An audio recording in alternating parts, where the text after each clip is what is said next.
ਵਿੱਚ ਜਿਹੜੀਆਂ ਸੰਗਤਾਂ ਬੈਠੀਆਂ ਨੇ ਉਹ ਸਾਰੇ ਸਮਾਗਮ ਨੂੰ ਲਾਈਵ ਦੇਖ ਰਹੀਆਂ ਨੇ। आओ हुण बेनती करांगा भाई विशाल सिंह जी आप संगतां नूं 15 मिनट की हाज़री गुरमत विचारां द्वारा निहाल करनगे। इन्हां तों बाद भाई सरबजीत सिंह जी उन्हां दा कीर्तन जत्था आप संगतां दे दर्शन दीदार करेगा। उपरंत कीर्तन कौंसल गुरुद्वारा शहीदगंज बाबा दीप सिंह जी के जथे उन्होंने आप संगतां नूं गुरबाणी कीर्तन द्वारा निहाल करना है। आप बड़े प्यार जुड़ बैठिए। वाहिगुरू जी का खालसा वाहिगुरू जी की फतेह। आयातां का सफल है पर उपकारी होए, दुख सहै सिर अपने सुखदाई सब कोए।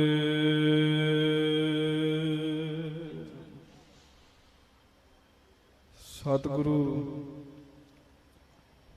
गरीब नवाज सच्चे पातशाह धन धन श्री गुरु ग्रंथ साहिब महाराज जी की पवित्र पावन हाजरी विखे सुभाएमान संगत जी,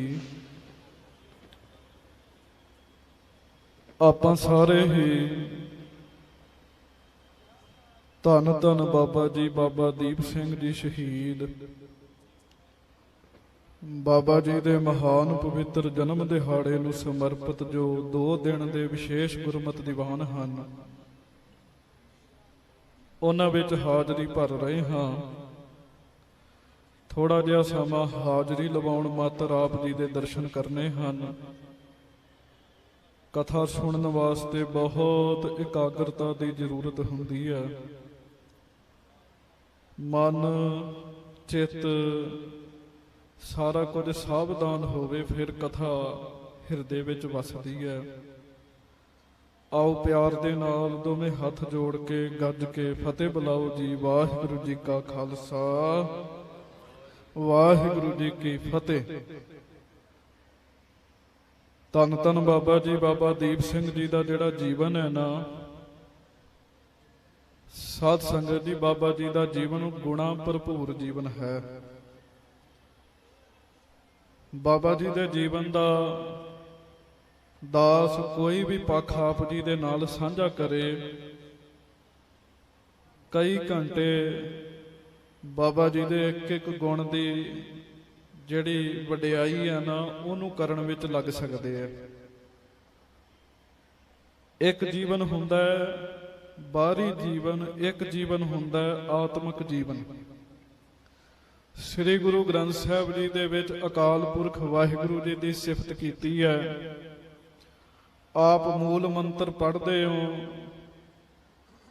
निर्भव निर्वैर अकाल मूरत, ये सारी वाहिगुरू जी की सिफत है। श्री गुरु ग्रंथ साहिब जी दे विच सतगुरु जी की भी बहुत सिफत आई है। भट्ट साहबान लिखते हैं, धरन गगन नवखंड मह जोत स्वरूपी रहियो भार, भन मथुरा कछ भेद नहीं गोरे अर्जन प्रतख हर। इस तरह दियां बेअंत पंक्तियां हन। गुर जैसा नाही को देव, जिस मस्तक भाग सुन लागा सेव। जिथे सतगुरु जी की बाणी विच अकाल पुरख जी की सिफत है, जिथे सतगुरु जी की बाणी विच सतगुरु जी की सिफत है, उथे साध संगत जी सतगुरु जी की बाणी दे विच जुड़े हुए गुरमुखां की भी सिफत की गई है। आप सारे जपजी साहिब का पाठ करते हो। ज्ञानी तरसेम सिंह जी विद्वान पुरुष हैं, बैठे हुए हैं। आम तौर पर आप ये कह देने हैं भी 4 पौड़ियां सुनन दियां महाराज ने लिखियां ते 4 मन्ने दियां लिखियां हैं, मन्नण दियां लिखियां हैं। थोड़ा जिहा भेद है, ये बड़ी सावधानता दे नाल सुनना ते समझना।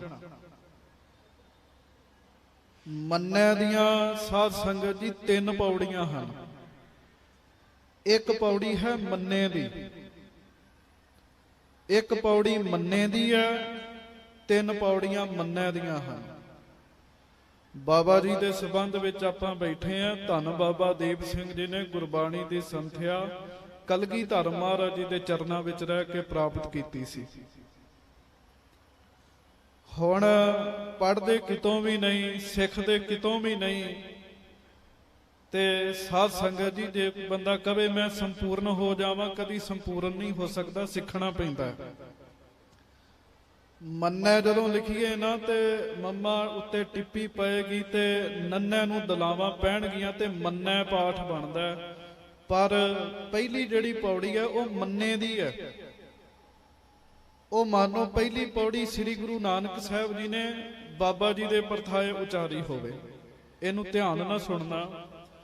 ਮਹਾਰਾਜ ਜੀ ਕਿਰਪਾ ਕਰਦੇ ਆ, ਮੰਨੇ ਕੀ ਗਤ ਕਹੀ ਨਾ ਜਾਏ। ਇਹਦਾ ਭਾਵ ਇਹ ਹੈ ਵੀ ਜਿਨੇ ਮੰਨ ਲਿਆ ਹੈ ਉਹਦੀ ਗਤ ਕਹੀ ਨਹੀਂ ਜਾ ਸਕਦੀ।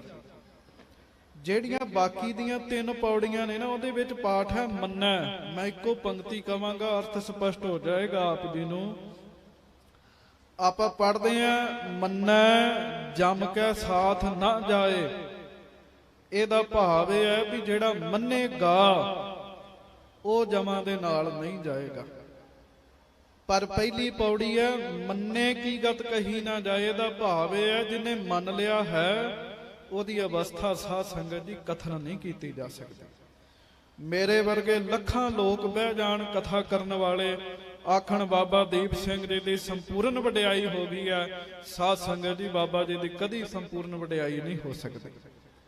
ਮਹਾਰਾਜ ਜੀ ਦੇ ਬਚਨ ਕਹਿ ਕੇ ਮੈਂ ਖਿਮਾ ਮੰਗ ਲੈਣੀ ਹੈ। ਮਹਾਰਾਜ ਕਹਿੰਦੇ ਆ, ਮੰਨੇ ਕੀ ਗਤ ਕਹੀ ਨਾ ਜਾਏ, ਜੇ ਕੋ ਕਹੈ ਪਿੱਛੇ ਪਛਤਾਏ। ਜੇ ਕੋਈ ਬਾਬਾ ਦੀਪ ਸਿੰਘ ਜੀ ਦੀ ਵਡਿਆਈ ਕਰਨ ਵੀ ਲੱਗੇ ਨਾ, ਪਛਤਾਉਣਾ ਪਏਗਾ। ਕਿਉਂ? ਉਹ ਇਹੋ ਹੀ ਸੋਚੇਗਾ ਵੀ ਮੈਂ ਵਡਿਆਈ ਪੂਰੀ ਨਹੀਂ ਕਰ ਸਕਿਆ।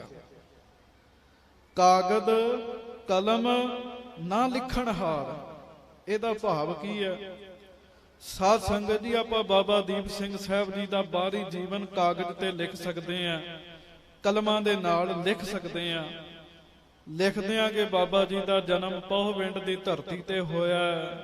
ਮਾਤਾ ਜਿਉਣੀ ਜੀ, ਬਾਬਾ ਭਗਤਾ ਜੀ ਦੇ ਗ੍ਰਹਿ ਵਿਖੇ ਬਾਬਾ ਜੀ ਦਾ ਜਨਮ ਹੋਇਆ। ਇਹ ਬਾਹਰੀ ਇਤਿਹਾਸ ਹੈ। ਬਾਹਰੀ ਇਤਿਹਾਸ ਲਿਖਿਆ ਜਾ ਸਕਦਾ ਹੈ, ਪਰ ਸਾਧ ਸੰਗਤ ਜੀ, ਬਾਬਾ ਜੀ ਦਾ ਆਤਮਿਕ ਜੀਵਨ ਲਿਖਣ ਵਾਸਤੇ ਕੋਈ ਵੀ ਕਾਗਜ਼ ਤੇ ਕਲਮ ਨਹੀਂ ਬਣਨੀ ਜਿਹਦੇ ਵਿੱਚ ਉਹਨਾਂ ਦਾ ਆਤਮਿਕ ਜੀਵਨ ਲਿਖਿਆ ਜਾਵੇ। ਕਾਗਜ਼ ਕਲਮ ਨਾ ਲਿਖਣ ਹਾਰ, ਮੰਨੇ ਕਾ ਬਹਿ ਕਰਨ ਵਿਚਾਰ। ਪਰਮੇਸ਼ਰ ਦੀ ਦਰਗਾਹ ਵਿੱਚ ਜਿਹੜੇ ਵਾਹਿਗੁਰੂ ਦਾ ਨਾਮ ਮੰਨਦੇ ਆ, ਫਿਰ ਉਹਨਾਂ ਦੀਆਂ ਬੈਠ ਬੈਠ ਕੇ ਵਿਚਾਰਾਂ ਹੁੰਦੀਆਂ। ਉਹਨਾਂ ਦੇ ਗੁਣ ਜਿਹੜੇ ਆ ਨਾ, ਉਹ ਸਾਂਝੇ ਕੀਤੇ ਜਾਂਦੇ ਆ। ਮੈਂ ਬਾਬਾ ਜੀ ਦਾ ਇੱਕੋ ਗੁਣ ਕਹਿ ਕੇ ਖਿਮਾ ਮੰਗਾਂਗਾ। ਗੁਣ ਤਾਂ ਬਾਬਾ ਜੀ ਵਿੱਚ ਬੇਅੰਤ ਹਨ। ਤੁਸੀਂ ਬਹੁਤ ਵੇਖਿਆ ਹੋਏਗਾ, ਬੜੇ ਬੜੇ ਸਿੰਘ ਹੱਥਾਂ ਵਿੱਚ ਕਿ ਸਾਧ ਸੰਗਤ ਜੀ ਉਹ ਸੰਗਤ ਵਿੱਚ ਵੀ ਆਉਂਦੇ ਆ। ਬੜੀ ਚੰਗੀ ਗੱਲ ਹੈ। ਸ਼ਸਤਰ ਜਿਹੜਾ ਹੈ ਨਾ, ਉਹ ਹੱਥ ਵਿੱਚ ਹੋਣਾ ਚਾਹੀਦਾ। ਸਤਿਗੁਰੂ ਜੀ ਦਾ ਹੁਕਮ ਹੈ। ਬਾਬਾ ਜੀ ਦਾ ਜਿਹੜਾ ਜੀਵਨ ਹੈ ਨਾ, ਸ਼ਸਤਰ ਤੇ ਸ਼ਾਸਤਰ ਦੋ ਚੀਜ਼ਾਂ ਦਾ ਸੁਮੇਲ ਹੈ। ਸ਼ਾਸਤਰ ਕਹਿੰਦੇ ਆ ਗੁਰਬਾਣੀ ਨੂੰ, ਗ੍ਰੰਥਾਂ ਨੂੰ। ਸ਼ਸਤਰ ਨਾਮ ਹਥਿਆਰ ਦਾ ਹੈ। ਬਾਬਾ ਜੀ ਨੇ ਸ਼ਸਤਰ ਵਿਦਿਆ ਕਿੱਥੋਂ ਪ੍ਰਾਪਤ ਕੀਤੀ ਹੈ? ਬੜੇ ਧਿਆਨ ਨਾਲ ਸੁਣਿਓ। ਧੰਨ ਬਾਬਾ ਦੀਪ ਸਿੰਘ ਜੀ ਨੇ ਸ਼ਸਤਰ ਵਿਦਿਆ ਕਲਗੀਧਰ ਮਹਾਰਾਜ ਸ੍ਰੀ ਗੁਰੂ ਗੋਬਿੰਦ ਸਿੰਘ ਸਾਹਿਬ ਜੀ ਪਾਸੋਂ ਪ੍ਰਾਪਤ ਕੀਤੀ ਹੈ।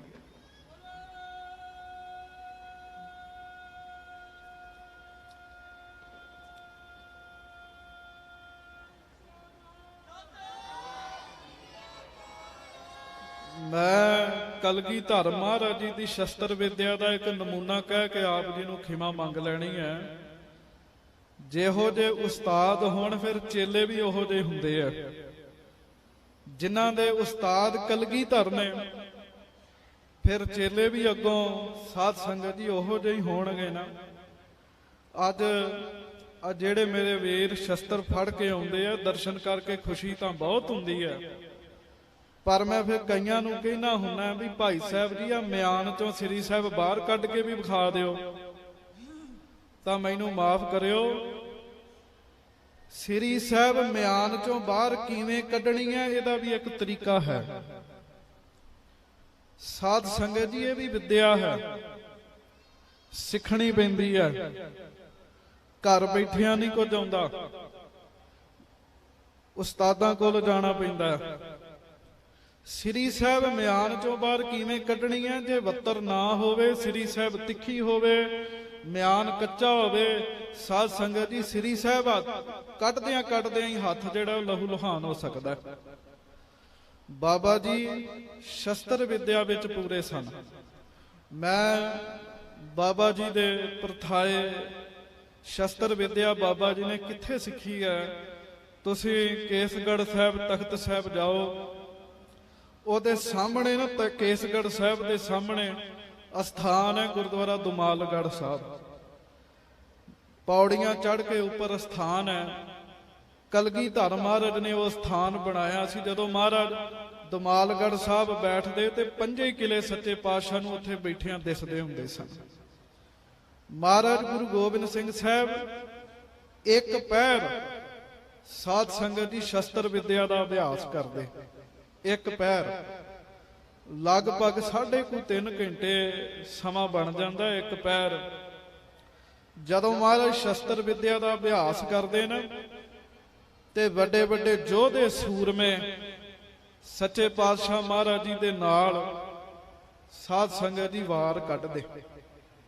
ਜਦੋਂ ਤੁਸੀਂ ਸ਼ਸਤਰ ਵਿਦਿਆ ਸਿੱਖੋਗੇ, ਸਿੱਖਣੀ ਪੈਣੀ ਹੈ ਸਾਧ ਸੰਗਤ ਜੀ, ਇਹ ਸਮੇਂ ਦੀ ਲੋੜ ਬਣ ਜਾਂਦੀ ਹੈ। ਬਾਬਾ ਜੀ ਦਾ ਜੀਵਨ ਸ਼ਸਤਰ ਤੇ ਸ਼ਾਸਤਰਾਂ ਨਾਲ ਸੰਪੂਰਨ ਜੀਵਨ ਹੈ। ਬਾਬਾ ਜੀ ਨੇ ਮਹਾਰਾਜ ਜੀ ਦੇ ਕੋਲੋਂ ਸ਼ਸਤਰ ਚਲਾਉਂਦਿਆਂ ਵੇਖਿਆ। ਜਦੋਂ ਮਹਾਰਾਜ ਸ਼ਸਤਰ ਵਿਦਿਆ ਕਰਦੇ ਸਨ, ਕਰਤੱਵ ਵਿਖਾਉਂਦੇ ਸਨ, ਕਵਾਇਦ ਕਰਨੀ ਤੇ ਵਾਰ ਕੱਢਣਾ। ਕਵਾਇਦ ਕਰਨੀ ਕਿਹਨੂੰ ਕਹਿੰਦੇ ਆ? ਘੋੜੇ ਉੱਤੇ ਚੜ੍ਹ ਕੇ ਘੋੜੇ ਨੂੰ ਘੁਮਾਉਣਾ ਤੇ ਨਾਲ ਨਾਲ ਵਾਰ ਵਿਖਾਉਣੇ, ਤਲਵਾਰ ਚਲਾਉਣੀ, ਉਹਨੂੰ ਕਵਾਇਦ ਕਹਿੰਦੇ ਆ। ਜਦੋਂ ਮਹਾਰਾਜ 10ਵੇਂ ਪਾਤਸ਼ਾਹ ਆਪ ਸ਼ਸਤਰ ਸਾਧ ਸੰਗਤ ਜੀ ਚਲਾਉਂਦੇ ਸਨ, ਸਾਡਾ ਇਤਿਹਾਸ ਹੈ ਜਿਵੇਂ ਪੱਖਾ ਚੱਲਦਾ ਤੇ ਪਰ ਨਹੀਂ ਨਜ਼ਰ ਆਉਂਦੇ, ਮਹਾਰਾਜ ਸ਼ਸਤਰ ਚਲਾਉਂਦੇ ਸਨ ਤੇ ਸ੍ਰੀ ਸਾਹਿਬ ਇੰਜ ਨਜ਼ਰ ਨਹੀਂ ਸੀ ਆਉਂਦੀ ਹੁੰਦੀ। ਇੰਨਾ ਫੁਰਤੀਲਾ ਸਰੀਰ ਸੀ 10ਵੇਂ ਪਾਤਸ਼ਾਹ ਦਾ। ਤੇ 10ਵੇਂ ਪਾਤਸ਼ਾਹ ਦੀ ਸੰਗਤ ਕੀਤੀ ਬਾਬਾ ਜੀ ਬਾਬਾ ਦੀਪ ਸਿੰਘ ਸਾਹਿਬ ਜੀ ਨੇ। ਵੈਸੇ ਹੀ ਗੁਣ ਸਾਧ ਸੰਗਤ ਜੀ ਬਾਬਾ ਦੀਪ ਸਿੰਘ ਸਾਹਿਬ ਜੀ ਦੇ ਵਿੱਚ ਵੀ ਸਤਿਗੁਰੂ ਜੀ ਦੀ ਕਿਰਪਾ ਨਾਲ ਆਏ। ਆਮ ਤੌਰ ਤੇ ਆਪਾਂ ਬਾਹੂਬਲੀ ਦਾ ਜ਼ਿਕਰ ਕਰਦੇ ਆਂ। ਬਾਹੂਬਲੀ ਕਿਹਨੂੰ ਕਹਿੰਦੇ ਆ? ਜਿਹਦੀਆਂ ਬਾਹਾਂ ਵਿੱਚ ਬਲ ਹੋਵੇ। ਬਾਬਾ ਜੀ ਦਾ ਜੀਵਨ ਵੇਖੋ, ਬਾਬਾ ਦੀਪ ਸਿੰਘ ਜੀ ਵਰਗਾ ਬਾਹੂਬਲੀ ਕੌਣ ਹੋਏਗਾ? ਜਿਹੜਾ ਧਿਆਨ ਨਾਲ, ਸੁਰਤ ਨਾਲ ਬਾਬਾ ਦੀਪ ਸਿੰਘ ਜੀ ਦੀ ਕਥਾ ਸੁਣ ਲਵੇ ਨਾ, ਉਹਨੂੰ ਆ ਬਾਹਰੀ ਫਿਲਮਾਂ ਵਾਲੇ ਬਾਹੂਬਲੀ ਜਿਹੜੇ ਆ ਭੁੱਲ ਜਾਣਗੇ। ਉਹ ਤਾਂ ਸਾਰੀ ਐਕਟਿੰਗ ਹੈ। ਆਪਾਂ ਵੇਖੀਏ ਉਹ ਪੱਥਰ ਚੁੱਕਣੇ ਵੱਡੇ ਵੱਡੇ, ਸਾਰੀ ਦੀ ਸਾਰੀ ਐਕਟਿੰਗ ਹੈ। ਬਾਬਾ ਦੀਪ ਸਿੰਘ ਸਾਹਿਬ ਜੀ ਨੇ 18 ਸ਼ੇਰ ਦਾ ਖੰਡਾ ਵਾਇਆ, ਬੜਾ ਵੇਟ ਬਣ ਜਾਂਦਾ। ਤੁਸੀਂ ਅੰਦਾਜ਼ਾ ਲਾਓ ਵੀ ਬਾਬਾ ਦੀਪ ਸਿੰਘ ਜੀ ਦੀਆਂ ਬਾਹਾਂ ਵਿੱਚ ਕਿੰਨਾ ਬਲ ਹੋਵੇਗਾ ਸਾਧ ਸੰਗਤ ਜੀ। ਇਹ ਬਲ ਐਵੇਂ ਨਹੀਂ ਆ ਜਾਂਦਾ। ਬਾਬਾ ਦੀਪ ਸਿੰਘ ਜੀ ਜਤ ਸਤ ਵਿੱਚ ਪੂਰੇ ਨੇ। ਧੰਨ ਬਾਬਾ ਦੀਪ ਸਿੰਘ ਸਾਹਿਬ ਜੀ। ਇੱਕ ਇੱਕ ਗੁਣ ਦੀ ਜੇ ਗੱਲ ਕਰੀਏ ਤਾਂ ਵਿੱਚ ਕਈ ਗੁਣ ਜਿਹੜੇ ਆ ਨਾ ਉਹ ਸੁਤੇ ਸਿੱਧੀ ਫਿਰ ਕਥਾ ਵਿੱਚ ਤੁਰੇ ਹੁੰਦੇ ਆ। ਧੰਨ ਬਾਬਾ ਦੀਪ ਸਿੰਘ ਜੀ ਜਤ ਸਤ ਵਿੱਚ ਪੂਰੇ ਹਨ। ਬਾਬਾ ਦੀਪ ਸਿੰਘ ਜੀ ਬੜੇ ਵੱਡੇ ਬਾਹੂਬਲੀ ਹਨ। ਸਾਧ ਸੰਗਤ ਜੀ 10ਵੇਂ ਪਾਤਸ਼ਾਹ ਦਾ ਇਤਿਹਾਸ ਹੈ। ਆਮ ਤੌਰ ਤੇ ਜਿਹੜੇ ਨੌਜਵਾਨ ਬੈਠੇ ਇਹਨਾਂ ਨੂੰ ਪਤਾ ਹੈ, 6 ਪੈਕ ਬਣਾਉਂਦੇ ਆ, ਆਪਣੇ ਸਰੀਰ ਦੀ ਬੜੀ ਸਾਧਨਾ ਕਰਦੇ ਆ। ਪਰ ਮਹਾਰਾਜ ਜੀ ਦੇ ਸਰੀਰ ਦਾ ਜ਼ਿਕਰ ਭਾਈ ਸੰਤੋਖ ਸਿੰਘ ਜੀ ਲਿਖਦੇ ਆ। ਕਹਿੰਦੇ 10ਵੇਂ ਪਾਤਸ਼ਾਹ ਮਹਾਰਾਜ ਜੀ ਦਾ ਜਿਹੜਾ ਸਰੀਰ ਸੀ ਨਾ, 8 ਵਲ ਬਣਦੇ ਸੀ ਮਹਾਰਾਜ ਦੇ ਸਰੀਰ ਤੇ। ਨਾਲ ਸਿੰਘਾਂ ਦਾ ਜ਼ਿਕਰ ਕਰਦੇ ਭਾਈ ਸੰਤੋਖ ਸਿੰਘ ਜੀ। ਕਹਿੰਦੇ 8 ਵਲ ਉਹਨਾਂ ਦੇ ਸਰੀਰ ਵਿੱਚ ਪੈਂਦੇ ਸਨ। ਇੰਨੇ ਬਲੀ ਸਰੀਰ ਸਨ ਜਿਹੜੇ ਮਹਾਰਾਜ ਸੱਚੇ ਪਾਤਸ਼ਾਹ ਜੀ ਦੇ ਨਾਲ ਰਹਿੰਦੇ ਸਨ। ਕਿੰਨੇ ਸਰੀਰ ਉਹਨਾਂ ਨੇ ਸਾਧੇ ਆ। ਤੇ ਸਾਡਿਆਂ ਨੂੰ ਪੁੱਛ ਕੇ ਵੇਖੋ, ਨਾ ਤਾਂ ਬਾਣੀ ਪੜ੍ਹਨੀ ਆਉਂਦੀ ਹੈ, ਨਾ ਸ਼ਸਤਰ ਚਲਾਉਣਾ ਹੀ ਆਉਂਦੇ ਆ। ਦਸਵੇਂ ਪਾਤਸ਼ਾਹ ਜਦੋਂ ਸਰੀਰ ਤਿਆਗਿਆ, ਹਜੂਰ ਸਾਹਿਬ ਦੀ ਧਰਤੀ ਤੇ ਮੈਂ ਆ ਬਚਨ ਕਹਿ ਕੇ ਖਿਮਾ ਮੰਗਾਂਗਾ। ਮਹਾਰਾਜ ਹਜੂਰ ਸਾਹਿਬ ਸਰੀਰ ਤਿਆਗਣ ਲੱਗੇ, ਤੰਬੂ ਵਿੱਚ ਪ੍ਰਵੇਸ਼ ਹੋਣ ਲੱਗੇ। ਸੱਚੇ ਪਾਤਸ਼ਾਹ ਜੀ ਨੇ ਤੰਬੂ ਵਿੱਚ ਜਾ ਕੇ ਵੱਖਰਿਆਂ ਓਹਲਿਆਂ ਕਰਕੇ ਸਰੀਰ ਤਿਆਗਿਆ। ਮਹਾਰਾਜ ਜਦੋਂ ਤੰਬੂ 'ਚ ਪ੍ਰਵੇਸ਼ ਹੋਣ ਲੱਗੇ, ਪਰਤ ਕੇ ਖਾਲਸੇ ਵੱਲ ਵੇਖਿਆ। ਦੋ ਬਚਨ ਮਹਾਰਾਜ ਕਹਿੰਦੇ, ਖਾਲਸਾ ਜੀ ਸਾਡੇ ਚੇਤੇ ਰੱਖਣੇ ਆ। ਉਹ ਦੋ ਬਚਨ ਕਿਹੜੇ ਆ? ਮਹਾਰਾਜ ਕਹਿੰਦੇ, ਖਾਲਸਾ ਜੀ ਇੱਕ ਬਾਣੀ ਦਾ ਅਭਿਆਸ ਨਹੀਂ ਛੱਡਣਾ, ਦੂਸਰਾ ਸ਼ਸਤਰਾਂ ਦਾ ਅਭਿਆਸ ਨਹੀਂ ਛੱਡਣਾ।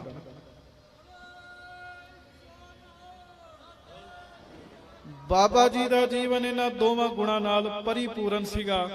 ਮਹਾਰਾਜ ਕਹਿੰਦੇ, ਖਾਲਸਾ ਜੀ ਇੱਕ ਬਾਣੀ ਦਾ ਅਭਿਆਸ ਨਹੀਂ ਛੱਡਣਾ, ਦੂਸਰਾ ਸ਼ਸਤਰਾਂ ਦਾ ਅਭਿਆਸ ਨਹੀਂ ਛੱਡਣਾ। ਦੁਨੀਆ ਦੀ ਕੋਈ ਤਾਕਤ ਤੁਹਾਨੂੰ ਗੁਲਾਮ ਨਹੀਂ ਬਣਾ ਸਕਦੀ। ਬਾਬਾ ਜੀ ਦੇ ਕੋਲ ਇਹ ਗੁਣ ਸਨ। ਬਾਬਾ ਜੀ ਨੇ ਨਾ ਸ਼ਸਤਰਾਂ ਦਾ ਹੀ ਅਭਿਆਸ ਛੱਡਿਆ। ਸਾਧ ਸੰਗਤ ਜੀ, ਜੇ ਅਭਿਆਸ ਛੱਡ ਦਿੰਦੇ, 75 ਸਾਲ ਦੀ ਉਮਰ ਵਿੱਚ ਖੰਡਾ ਨਹੀਂ ਸੀ ਵਾਇਆ ਜਾਣਾ। ਇਹਦਾ ਭਾਵ ਇਹ ਹੈ, ਬਾਬਾ ਜੀ ਹਰ ਰੋਜ਼ ਸ਼ਸਤਰਾਂ ਦਾ ਵੀ ਅਭਿਆਸ ਕਰਦੇ, ਹਰ ਰੋਜ਼ ਬਾਣੀ ਦਾ ਵੀ ਅਭਿਆਸ ਕਰਦੇ। ਕੋਈ ਤਾਕਤ ਬਾਬਾ ਦੀਪ ਸਿੰਘ ਜੀ ਨੂੰ ਗੁਲਾਮ ਨਹੀਂ ਬਣਾ ਸਕੀ। ਜੇ ਗੁਰੂ ਘਰ ਨੂੰ ਵੀ ਕੋਈ ਗੁਲਾਮ ਬਣਾਉਣ ਆਇਆ ਤਾਂ ਐਸੇ ਮਹਾਂਪੁਰਖਾਂ ਨੇ ਆਜ਼ਾਦ ਕਰਵਾਇਆ। ਸੋ ਬੜੇ ਗੁਣ ਹਨ, ਬਹੁਤ ਗੁਣ ਹਨ। ਜੇ ਮੈਂ ਕੱਲਾ ਬਾਬਾ ਦੀਪ ਸਿੰਘ ਜੀ ਦੀ ਸ਼ਸਤਰ ਵਿਦਿਆ ਤੇ ਹੀ ਆਪ ਦੇ ਨਾਲ ਗੁਣ ਸਾਂਝੇ ਕਰਨ ਲੱਗ ਪਵਾਂ, ਬੜਾ ਸਮਾਂ ਲੱਗ ਜਾਣਾ। ਸਾਧ ਸੰਗਤ ਜੀ, ਜ਼ਰੂਰ ਸ਼ਸਤਰ ਵਿਦਿਆ ਸਿੱਖੋ, ਬਾਣੀ ਦੀ ਵਿਦਿਆ ਸਿੱਖੋ। ਸਾਡੇ ਵੀਰਾਂ ਨੂੰ ਮਿਆਨ ਚੋਂ ਤਲਵਾਰ ਹੀ ਕੱਢਣੀ ਨਹੀਂ ਆਉਂਦੀ ਤੇ ਚਲਾਉਣਗੇ ਕੀ ਹੈ? ਪੈਂਟਾਂ ਖਰੀਦਣੀਆਂ ਆਉਂਦੀਆਂ ਨੇ, ਕੱਪੜੇ ਖਰੀਦਣੇ ਆਉਂਦੇ ਆ, ਪਰ ਜੇ ਮੈਂ ਕਹਿ ਦਿਆਂ ਨਾ ਵੀ ਆ ਪੁਰਾਤਨ ਸ਼ਸਤਰ ਤਲਵਾਰ ਖਰੀਦ ਕੇ ਲੈ ਕੇ ਆਓ, ਕੋਈ ਪਤਾ ਨਹੀਂ ਲੱਗਣਾ, ਗਲਤ ਲੈ ਆਉਣਗੇ। ਫੌਲਾਦ ਦੇ ਲੋਹੇ ਦੀ ਪਛਾਣ ਕੋਈ ਨਹੀਂ ਹੈ। ਪੁਰਾਤਨ ਸਮੇਂ ਸਾਡੇ ਸਿੰਘਾਂ ਦਾ ਜੀਵਨ ਸੀ ਇਹ ਗੱਲਾਂ। ਸੋ ਮਹਾਰਾਜ ਜੀ ਕਿਰਪਾ ਕਰਨ। ਬਾਬਾ ਜੀ ਦੀ ਇਹ ਵਡਿਆਈ ਹੈ, ਕਿਉਂਕਿ ਬਾਬਾ ਜੀ ਨੇ ਸਤਿਗੁਰੂ ਜੀ ਦੇ ਹੁਕਮਾਂ ਨੂੰ ਮੰਨਿਆ। ਹੁਕਮੀ ਜੀਵਨ ਬਾਬਾ ਦੀਪ ਸਿੰਘ ਸਾਹਿਬ ਜੀ ਦਾ। ਸੱਚੇ ਪਾਤਸ਼ਾਹ ਜੀ ਮਿਹਰ ਕਰਨ। ਬਾਬਾ ਜੀ ਦੇ ਜੀਵਨ ਜਨਮ ਦਿਨ ਦੀ ਆਪ ਜੀ ਨੂੰ ਬਹੁਤ ਬਹੁਤ ਵਧਾਈ ਹੋਵੇ। ਸਤਿਗੁਰੂ ਜੀ ਦਾ ਧੰਨਵਾਦ। ਭਾਈ ਜਗਜੀਤ ਸਿੰਘ ਜੀ ਖਾਲਸਾ, ਉਹਨਾਂ ਮੈਨੂੰ ਹੁਕਮ ਲਾਇਆ ਸੀ ਕਿ ਮਹਾਰਾਜ ਜੀ ਦੀ ਸੰਗਤ ਨੂੰ ਬਾਬਾ ਜੀ ਦੇ ਗੁਣ ਸੁਣਾਉਣੇ ਹਨ। ਸੋ ਹੋਈਆਂ ਭੁੱਲਾਂ ਚੁੱਕਾਂ ਦੀ ਖਿਮਾ ਬਖਸ਼ਿਸ਼ ਕਰਨੀ। ਦੋਵੇਂ ਹੱਥ ਜੋੜ ਕੇ ਗੱਜ ਕੇ ਫਤਿਹ ਬੁਲਾਓ ਜੀ। ਵਾਹਿਗੁਰੂ ਜੀ ਕਾ ਖਾਲਸਾ, ਵਾਹਿਗੁਰੂ ਜੀ ਕੀ ਫਤਿਹ। ਸਤਿ ਸ੍ਰੀ ਅਕਾਲ। ਬਹੁਤ ਬਹੁਤ ਧੰਨਵਾਦ ਗਿਆਨੀ ਵਿਸ਼ਾਲ ਸਿੰਘ ਜੀ, ਕਥਾਵਾਚਕ, ਜਿਨ੍ਹਾਂ ਨੇ ਧੰਨ ਧੰਨ ਬਾਬਾ ਦੀਪ ਸਿੰਘ ਜੀ ਦੇ ਪਾਵਨ ਜੀਵਨ ਦੇ ਕੁਝ ਪੰਨਿਆਂ ਦੇ ਵਿੱਚੋਂ ਕੁਝ ਸ਼ਬਦਾਂ ਦੀ ਸਾਂਝ ਕੀਤੀ ਹੈ। ਗਿਆਨੀ ਜੀ ਦਾ ਸਟੇਜ ਵੱਲੋਂ ਬਹੁਤ ਬਹੁਤ ਧੰਨਵਾਦ। ਜੀਓ ਆਇਆਂ ਆਖਿਆ ਜਾਂਦਾ ਹੈ। ਹੁਣ ਕੇਵਲ 10 ਮਿੰਟ ਦੀ ਹਾਜ਼ਰੀ ਭਾਈ ਸਰਬਜੀਤ ਸਿੰਘ ਜੀ ਅਤੇ ਉਹਨਾਂ ਦੇ ਹਜ਼ੂਰੀ ਰਾਗੀ ਜਥੇ ਨੇ ਭਰਨੀ ਹੈ। ਉਹਨਾਂ ਤੋਂ ਉਪਰੰਤ ਕੀਰਤਨ ਸੇਵਾ ਬਾਬਾ ਦੀਪ ਸਿੰਘ ਜੀ ਕੌਂਸਲ ਜੋ ਹੈ, ਉਹਨਾਂ ਜਥਿਆਂ ਨੇ ਭਰਨੀ ਹੈ। ਸੰਗਤੀ ਰੂਪ ਕੌਂਸਲ ਦੇ ਰੂਪ ਦੇ ਵਿੱਚ ਹਾਜ਼ਰੀ ਭਰਨੀ ਹੈ। ਤੇ ਸਾਰੀ ਸੰਗਤ ਨੂੰ ਬੇਨਤੀ ਹੈ, ਭਾਈ ਜਲਪਾਨ ਕਰਨ ਤੋਂ ਉਪਰੰਤ ਦੀਵਾਨਾਂ ਦੇ ਅੰਦਰ ਬੈਠ ਕੇ ਗੁਰੂ ਜਾ ਸਰਵਣ ਕਰਕੇ ਆਪਾਂ ਗੁਰੂ ਸਾਹਿਬ ਜੀ ਦੀਆਂ ਬਖਸ਼ਿਸ਼ਾਂ ਦੇ ਧਾਰਨੀ ਹੋ ਕੇ ਆਪਣੇ ਜੀਵਨ ਨੂੰ ਸਫਲਿਆਂ ਕਰਨਾ ਹੈ ਜੀ। ਹੁਣ ਮੈਂ ਬੇਨਤੀ ਕਰਾਂਗਾ ਭਾਈ ਸਰਬਜੀਤ ਸਿੰਘ ਜੀ ਅਤੇ ਉਹਨਾਂ ਦੇ ਰਾਗੀ ਜਥੇ ਨੂੰ। ਵਾਹਿਗੁਰੂ ਜੀ ਕਾ ਖਾਲਸਾ, ਵਾਹਿਗੁਰੂ ਜੀ ਕੀ ਫਤਿਹ।